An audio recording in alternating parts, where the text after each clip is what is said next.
এই সময়টা এলেই প্রায় সব রেস্টুরেন্টে শুরু হয়ে যায় ইলিশ উৎসব। আর মেনুতে থাকে নানান রকম সব লোভনীয় ইলিশের প্রিপারেশন। কিন্তু ভাবো তো, যদি এরকম সব লোভনীয় ইলিশের প্রিপারেশন বাড়িতেই খুব সহজে করা যায় তাহলে কেমন হয়? এই বর্ষায় আমার চ্যানেলেও শুরু হলো ইলিশ উৎসব, যেখানে এই সিরিজে আমরা সবাই মিলে বানাবো নানান রকম সব লোভনীয় ইলিশের পদ, যেটা তোমরা বাড়িতেই সাধারণ কিছু উপকরণ দিয়ে খুব সহজেই বানিয়ে ফেলতে পারবে। Hi, this is Milli and welcome back to another new blog of me time with Milli. আর আজকে আমাদের ইলিশ উৎসবের রেসিপি গন্ধরাজ ইলিশ। চলো চট করে দেখে নিই আমাদের গন্ধরাজ ইলিশ বানাতে কি কি লাগছে। এখানে আমার কাছে রয়েছে 4 পিস ইলিশ মাছ।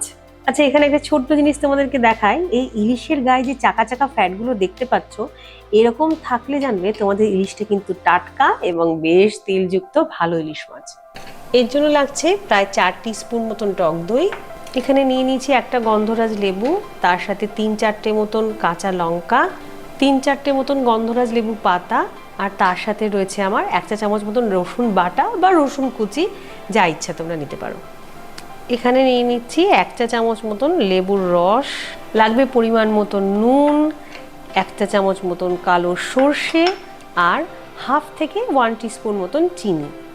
সবার আগেই মাছটাকে আমি ম্যারিনেট করে নেব, যার জন্য আমার লাগছে এখানে পরিমাণ মতো নুন, সাথে ওই 1 চা চামচ মতন গন্ধরাজ লেবুর রস। এই হচ্ছে আমাদের ম্যারিনেশন, খুবই সিম্পল, বেশিক্ষণ রাখারও দরকার নেই। এবারে সুন্দর করে এপাট ওপাটটা মাখিয়ে নিচ্ছি। সবার আগে কড়ায় তেল দিয়ে মাছটা ভেজে নিতে হবে।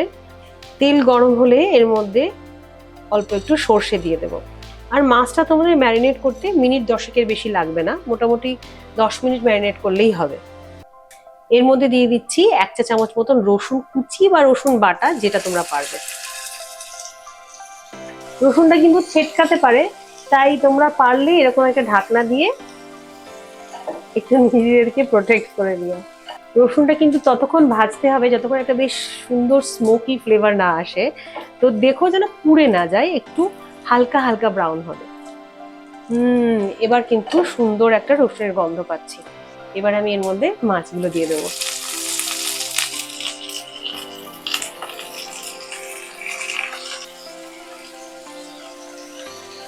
দিয়েই কিন্তু এটাকে একবার উল্টে দিতে হবে, যাতে অন্য দিকেও গার্লিকটা আসে। দেখি তো কি দারুণ কালারটা এসছে।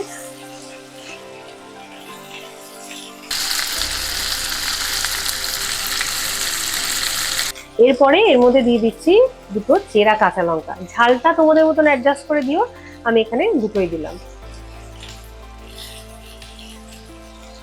এবার আমার কাছে যে গন্ধরাজ লেবুটা আছে সেটার একটু আমি জেসটা বার করে নেবো এভাবে। উফ, কি সুন্দর একটা গন্ধ বেরিয়েছে, তোমরাও টের পাবে। জেসটা তো আমার রেডি হয়ে গেছে। এবারে একে একে সব মশলাগুলো এখানে অ্যাড করব। এর মধ্যে দিয়ে দিচ্ছি 4 টিস্পুন মতো দই। যতগুলো মাছ তত টিস্পুন দই আমরা অ্যাড করব, সেটা মনে রাখবে।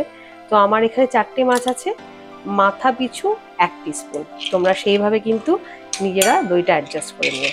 এবারে দইটাকে দিয়ে ভালো করে ফেটিয়ে নিতে হবে এইভাবে। এর মধ্যে দিয়ে দেবো একটু গন্ধরাজ লেবুর রস। টকটাকে ব্যালেন্স করার জন্য দিয়ে দিচ্ছি 1/2 টিস্পুন মতো চিনি। আর গ্রেভির জন্য শুধু নুন, কারণ মাছে কিন্তু আগেই নুন মাখিয়ে রেখেছি। এখানেও প্রায় 1/2 টিস্পুন মতো নুন নিলাম। এটাকে আরেকবার ফাইনাল মিক্স করে নিলাম। এন্ড ডান। চলো, এটা আমাদের রেডি। এরপরে এর মধ্যে পুরো মিক্সচারটা অ্যাড করে দেবো।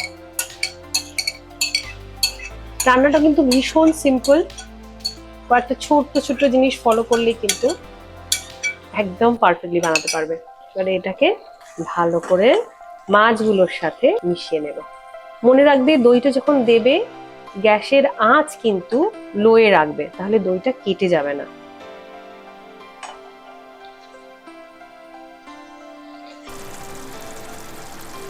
মাছগুলো থেকে মোটামুটি দেখো তেল ছেড়ে গেছে। এবার সবার শেষে লেবু পাতাটা এইভাবে এই মাঝখানে শিরাটা ছিঁড়ে দেবো। এটা ছিঁড়লে না খুব সুন্দর গন্ধটা বেরোয়। এইভাবে দিয়ে দিলাম, দিয়ে ঢাকনাটা বন্ধ করে গ্যাসের ফ্লেমটা কিন্তু অফ করে দিতে হবে। এটা পুরোপুরি দমে পুরো গন্ধটা ইনকর্পোরেট হবে। 5-10 মিনিট রেস্ট দেওয়ার পরে চলো চেক করে নিই কেমন হয়েছে। ঢাকনাটা খুললেই না একটা সুন্দর অ্যারোমা আসবে। চলো এবার এটাকে চটপট প্লেটিং করে নিই।